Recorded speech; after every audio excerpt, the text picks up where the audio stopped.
This episode of The Big 6-0 brought to you by Louis Carr Real Estate, helping people in the Hills District find their dream home since 1992.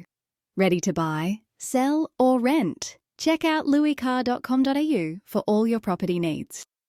If you're old enough to remember when phones had cords and the only thing that went viral was a cold, then you're in the right place. Welcome to the Big 6-0 with Kayley Harris and Guy Rawlinson. Because who better to discuss life's second act than two people who still think mature is a type of cheese?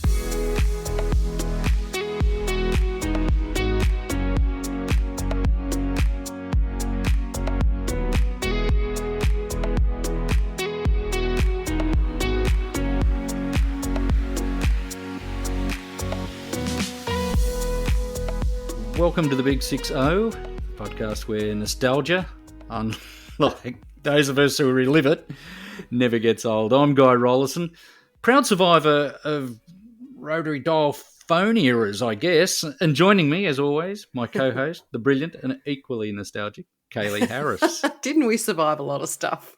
You've had a pretty hectic week. How are you?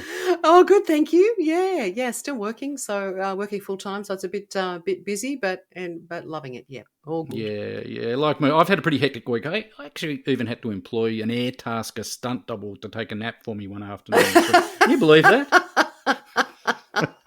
I might try that. Hey, today we're asking the big questions. Where did that go?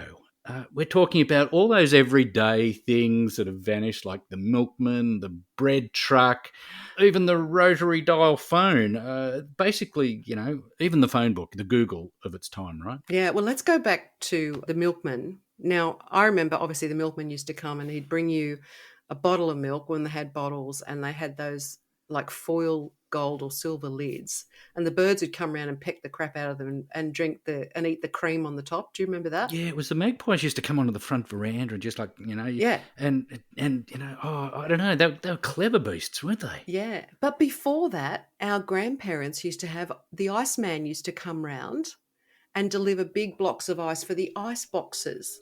That's it. Because this before refrigerators. Gosh, we sound old, don't we? And you get a big block of ice that would go into your ice box to keep your meat and stuff cold.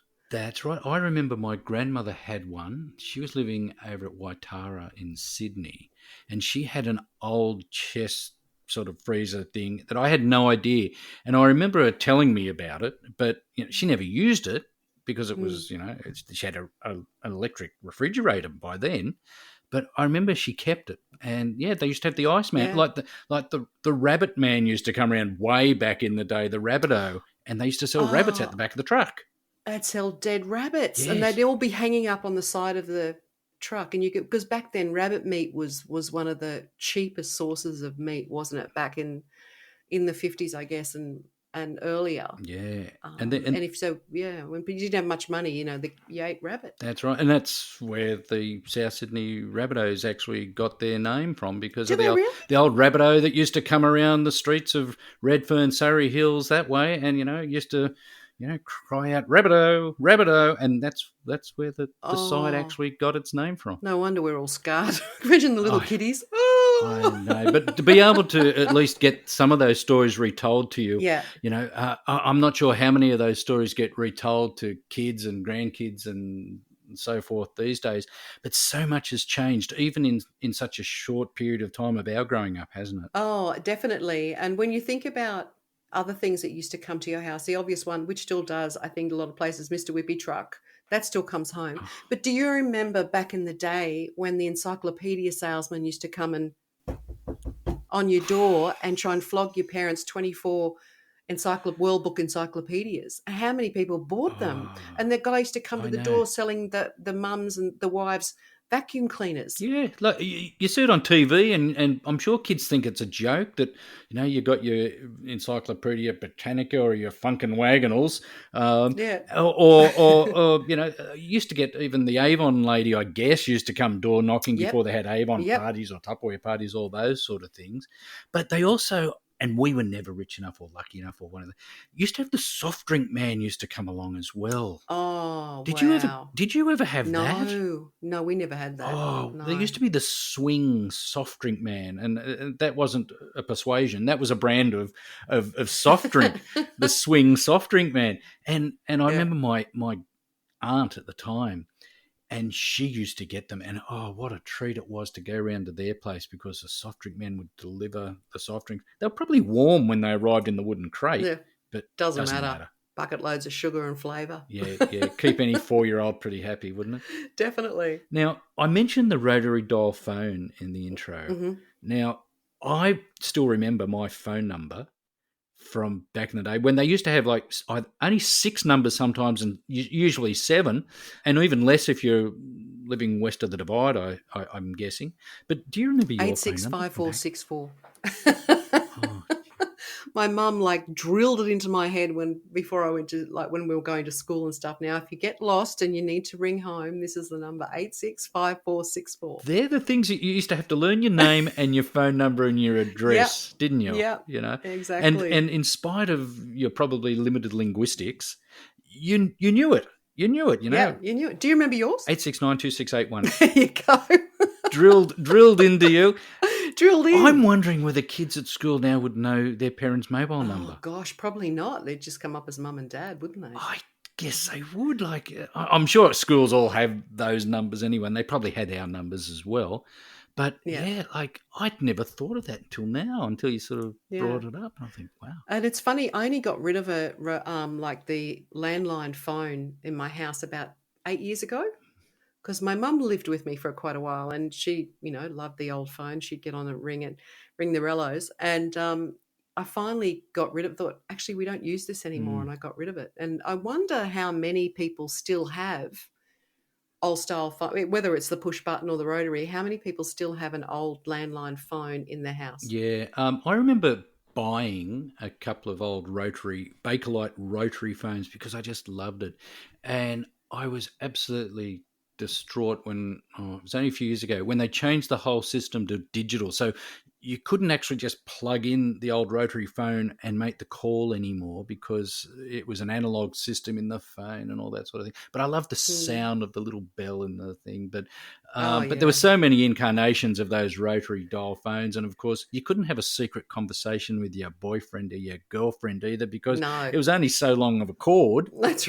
right. And, it's not like you could, either maybe hide in the laundry with the door half closed or something. But, yeah, nothing was too confidential when it came to the old phone, was it? No, and you'd fight with your siblings because they were waiting on a call, one of their friends, and you want to stay on the phone for 2 hours and speak to your best friend from school who you just got home from seeing all day. And you couldn't, and you had to wait till after 6 o'clock or something to make like long distance calls too, because it was or after 8 o'clock or something, because STD rates are really expensive. STD rates. Yes, they were common back then, weren't they? In many areas.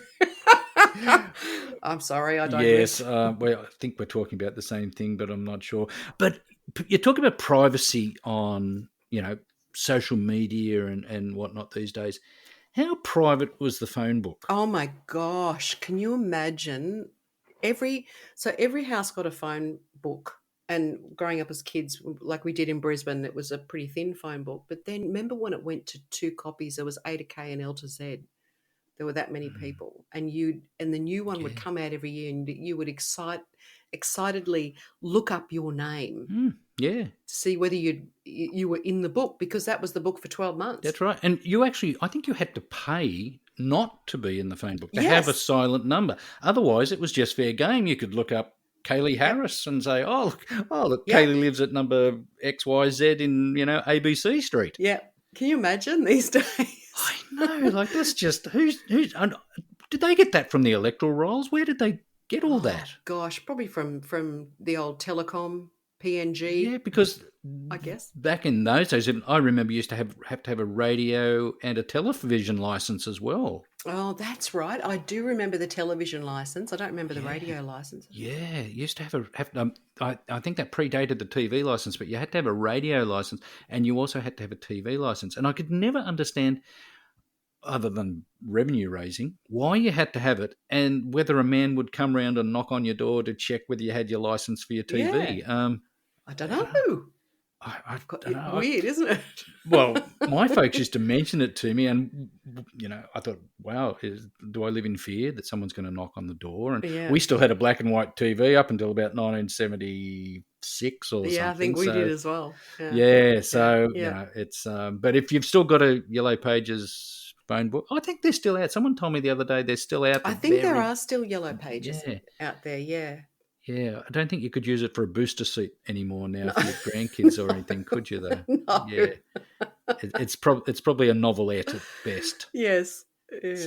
So a Rolodex along the same lines. Did you, when you wanted to find a phone number, you just pull that little? At work, yes, we didn't have one at home. Yeah, but at work, you had Rolodexes with all the your business contacts or clients or whatever it was. When I started working in 1980 in an office, and I remember the Rolodex, and I thought it was so cool just to flick through all those. Yeah, was it the Rolodex that one used to have, like, it used to be a plastic thing? You used to bring the little slider down, and it'd the little open arrow, up. and it would open. What was the rolling one then? Oh no, I think that was the Rolodex. I've probably given it the wrong name, but it was almost as magical as the K-Tel record selector back in the day. I think. Oh, how good was that thing? That was magic.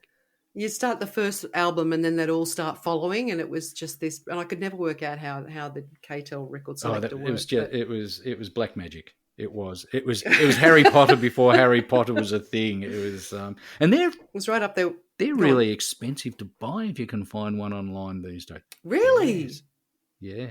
Wow. Yeah. Wow. What about, was that right up there with Polaroid cameras? Remember the technology when you could, back in the day when you had old film cameras and you would have to use the whole film cassette and all 12 or 24 photos, whatever you had, and then you had to finish it, and then you'd take it to a shop, and then you'd wait a week for them to develop it, and then you'd come back and finally get your photos only to find out they were crap.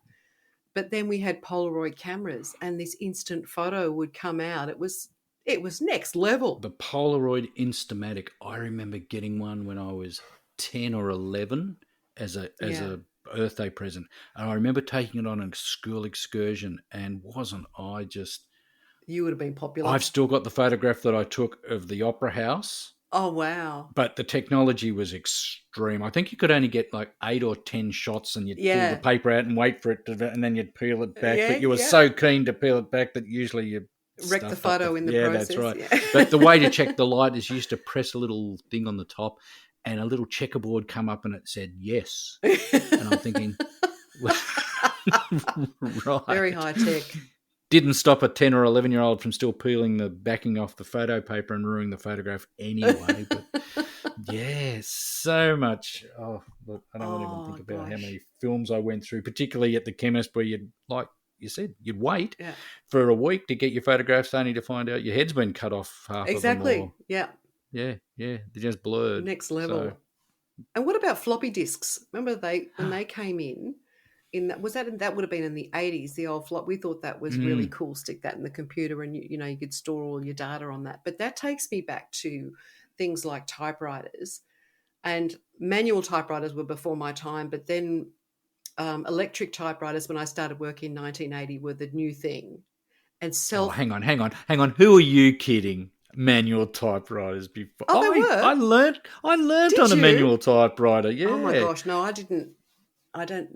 We had electric, and we had self-correcting Remington electric typewriter. Thank you very much. Excuse me. And you'd push the little X button, lives. and it would go back and wipe out the last letter that you typed. It was just, and you'd have to change the little pinwheel every now and then, and put new carbon stuff in there to be able to, type onto it. You worked with a high-class bunch of people, my friend. Oh yeah, baby. I remember when I wanted to go into journalism, and my mother had an old Imperial manual typewriter, and I had to learn to type on that.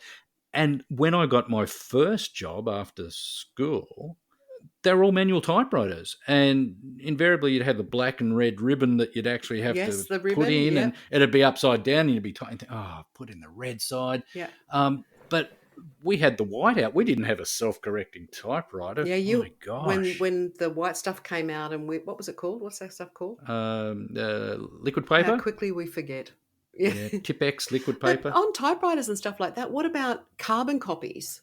Because if you had to type multiple copies, you'd have carbon paper in between bits of white paper, and so you'd get 3 copies. But if you made a mistake on the first page, all 3 of them would be stuffed. But they used to do that with invoices too. If they hand wrote invoices, you'd put the paper Yeah. underneath there, and away you go. And I mean, gosh, Does anyone still use carbon paper?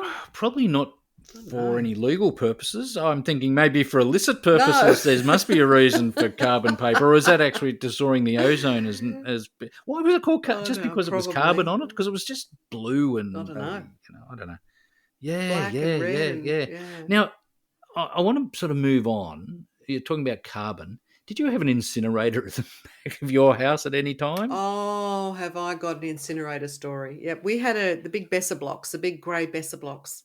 So is that what you're talking about? That's what I'm talking Yeah, about. so we had one down the bottom one day when we were living we were renting this house, and my mum decided it was a good idea to go down there and burn a whole stack of newspaper and stuff. So she shoved it all in there, set fire to it, and walked off. And some of it blew out and set fire to the back fence. And so Mum, casual as you like, strolls on down with the hose. Mind you, this time it's like 2 meters high and about 6 meters long, and she's standing there with the hose, hosing it. And I'm thinking, I went down, I thought, oh, this can't be good. I said, Mum, do you want me to call the fire brigade? She goes, don't be stupid, I've got it under control. But the guy over the back fence called the fire brigade. And next minute you could hear these sirens in the background. And these fireys come flying down the driveway. Get out of the way, lady. Shoved her out of the way and put the fire out, and really gave it to Mum and said, you could have burnt down your neighbour's house. What are you doing? And she, I had it under control with the hose. It must be fairly sizable for the fireys to get involved. Yeah, exactly. It was 2 or 3 meter high flames and about, like 4 or 5 meters long by the time the fireys got there. And I was terrified, but Mum's like, oh, don't be stupid, love. I've got it under control with the old hose. Wow, that's extraordinary. But that started in the backyard incinerator. What did we actually use? What did we burn in there? What did you burn in yours? Oh, anything didn't fit into like the tiny little metal garbage bin that you used to have once a week. But was it only paper meant to go? Only stuff that burnt, right? What doesn't burn? Well, if it's hot enough, it'll burn, right? That's true. There could have been nuclear reactions going on in some of those incinerators, because the things that kids probably put in there. I remember if we were burning things, and it could have been branches or leaves or that's right. Whatever you would experiment. You'd be throwing berries in there from something, and it'll be going off like fireworks or whatever. You just find out what wouldn't burn. Yeah. But that was just being a kid, wasn't it? But it was a place for conversations. I remember I used to have umpteen conversations with Dad, which at the time didn't mean anything to me, but do now, of course. Because I realise now some of those conversations he had with me were serious conversations, but in a light-hearted sort of manner. And you didn't realise at the time. Yeah, nice. So it certainly had its place. But if you're not burning down fences, why didn't people burn down more office buildings? And it wasn't that long ago that cigarettes were allowed in the office. Oh yeah. I smoked at my desk in 1980. We all had an ashtray on our desk, and we would sit there and smoke away. Yeah. Yep. And ashtrays in car. Like, when was the last time you saw an ashtray in a car? Yeah, haven't for a long time. I know. Haven't for ashtrays in car. And wait, go one further. I can remember when you could smoke on planes. I remember, and this was late 80s. I went to the US on a United flight, and there was smoking and non-smoking sections on the aircraft. Still. And what's the point, right? Because if you're on the non-smoking, you're still going to smell it. I couldn't see the point. Well, there's a magic curtain that just blocks out everything. There wasn't on this aircraft. And all the people who smoked, all you scummy people like me, were all down the back of the aircraft, and all the non-smokers got to sit up the front. Wow. Is that because it was tilted and all the smoke had... I don't know. I don't know. I was on a flight not that long ago, and I think this non-smoking little light is still on a lot of those things. Yeah, it is. And they still do when they're doing your exits are here, and here, and your life jacket's here. They still say there's no smoking on board any flight in Australia, and there are smoke detectors fitted at the toilet. So, which makes me wonder whether in other countries you are allowed to smoke on flights. Yeah, that's an interesting point. I mean, it would have nothing to do with People must still try it. have right? nothing to do with e-cigarettes because I mean they've just never changed that little symbol on the aircraft, right? Yeah, well, you can't smoke any vapes either on planes. You can't anything. Electronic cigarettes, vapes, nothing. But it must be allowed on some airlines around the world because why would they still have that warning? Yeah, I don't know. I often wondered why they've had it, and there must be good reason. They don't do things just because of the fun of it. So now, can we move on to TV? Yep. And the days of streaming, whether it's Netflix or Paramount or Binge or whoever it is these days, and if you're listening, we'd love a sponsor, by the way. The days of television test patterns and TV, it would just close down. Yeah. Like come midnight or whatever time it was, that was it. All bets are off. And the test pattern had come up, or that hash. What was that? Where it would just be like a hash screen with lots of little moving nothings. Are we talking the same thing here? Oh my gosh, I think we are. I don't know how to describe it. Somebody listening will know what I'm talking about. Where the TV channel went off and it just went to. It didn't go blank. It went. I just had hash. Yeah. Right? Okay, I'm going to stop now. But as you know, I've got a background in radio, and the same thing. You used to go and turn the radio station off at midnight, the last person, and then the breakfast person would come in at 5 o'clock in the morning and turn the radio station back on again. As a kid, I remember being really scared once because it must have been a party at our house, or I don't know why I was up, but I remember watching Channel 7 back in the day when there was 4 television stations, by the way. I think there was 7, 9, 10 and 2 or whatever. And there used to be a little kangaroo that come on and used to tuck its Joey into the Channel 7 logo bed. Really? And the TV would go off. And I thought, like, this is like an apocalyptic scene because all of a sudden there's no television, there's nothing. And it just went to static, which I assume is like hash. Static. That's what I'm talking about. Oh, my gosh. That's the word. But it was apocalyptic for like a little person because all of a sudden it seems like life as we know it's finished because this talking box has finished, And so mum or dad would turn the TV off and then you'd sit as close as you could to the tube TV because that little light would be in the middle and you'd tiny dot. You remember that? Right. Oh, I do remember that. Although I was never so many things, like you say, in radio have changed. I remember one of my jobs, I used to work in one of the television stations in Sydney, and they had teletext. This is more of a modern day phenomenon, teletext, which was a really rudimentary sort of, that's right. I remember teletext. Before the internet, it was you'd be able to key in a number and be able to read, the news of the day. And I remember I worked on that it was in the very early years, and that was technology on a plate. But I remember when fax machines were next level. That was pretty amazing. Yeah, that was amazing. Because if you went back much further, you'd be into the telegram boys and stuff like that would... Well, how many people would have got telegrams at weddings? Yeah. And which we should do another episode down the track on that. Do you remember singing telegrams? And stripograms? Do you remember that from the 80s where someone would come around and sing a song or some bloke would come around and take his gear off at your hens night and it was a stripogram? Okay, we don't see those anymore. No, I haven't had too many hens nights in my sort of decadent past, but But you might have had a bucks night with a stripogram girlie. I don't know. That must have been pretty memorable because it's not. Look, I'm sure I've been to one or two, and they've probably turned up, but they had a lot of very inappropriate grams as well because they had fatograms and all those sort of things. That's right. And like. I do remember being somewhere where a bloke was singing, "This is going to be great because I know what's been organised for me." And I thought, oh, my gosh, he's going to be so disappointed. I forgot about the fatogram. Yeah. That's going to be a really big fat girl and she'd come and start stripping off. And we're not body shaming at all because times have changed, but that was the deal. How did we get away with that? How did that oh my gosh. Again, 70s and 80s, right? Yeah. And beepers and pages when we talk about technology. Yes. Yep. Doctors, I mean, that was, wow, I've got a beeper or and even when you used to Yep. watch some of those shows with Mick Dreamy on it, what was that?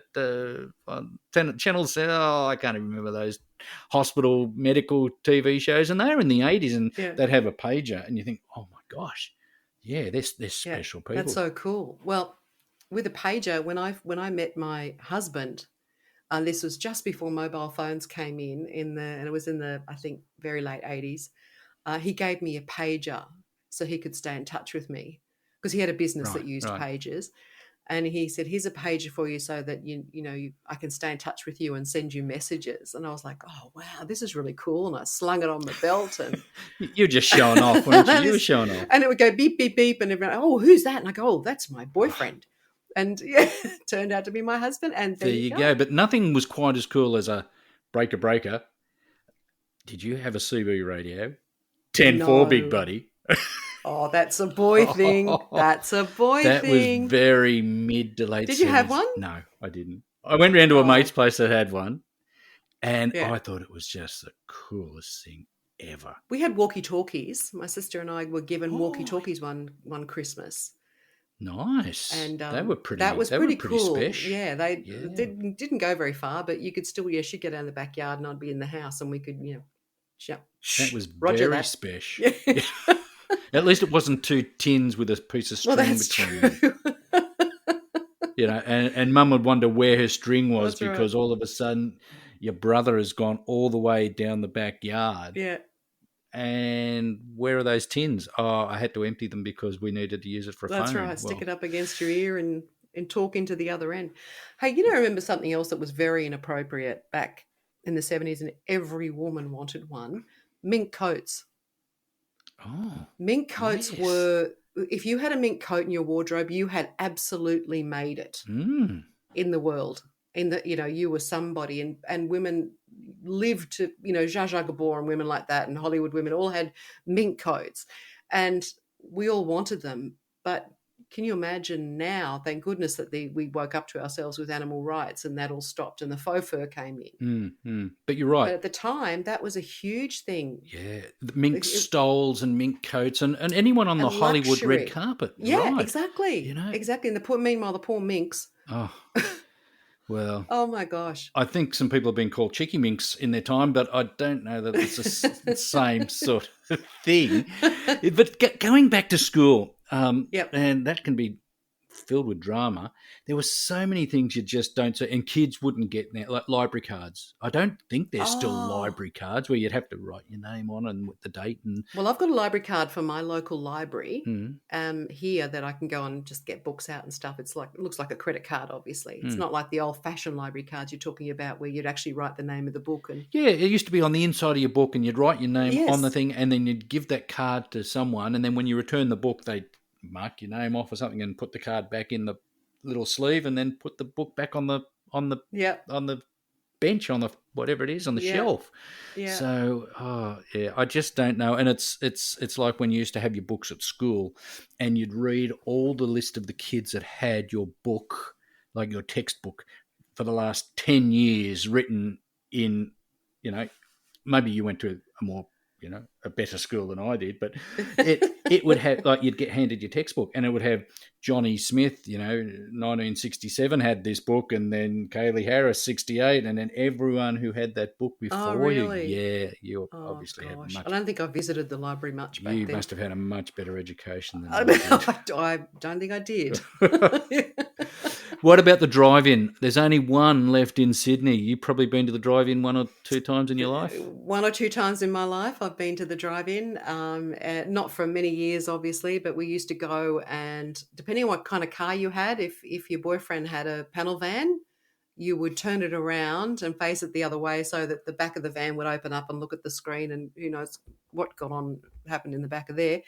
But it was fun, wasn't it? And the old really heavy speaker used to sit on your window, and it weighed a ton before we got the one that used to attach to your aerial, and you could tune in your radio. I might have one or two of those speakers.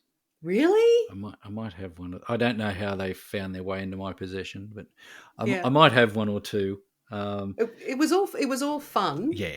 Until it rained. Yeah, that's right. That's right. And or as you were leaving, that you forgot you had the speaker on the window, and you drive off, and all of a sudden, there goes your window. Or you had a flat battery. How many times you would have a flat battery because you had the radio on or something, or the heater or the demister or something on? Yeah, something. Yeah. But unfortunately, there's only one drive-in left in Sydney that's still operating. Where is it? It's over at Blacktown. Oh, Blacktown's still operating. Yeah, Blacktown Twin. Me. But I think when I was a kid, there must have been almost a dozen. There was one at Parklea, one at Chullora, one at Bass Hill, one at Forestville, one at Dundas, one at North Road. They were everywhere, but it's all been taken over now by either commercial or retail development. So it's just the way that... It was fun, though, the days, though, weren't they? They were the days, weren't they, my friends? You go and pass your boyfriend in the back of the...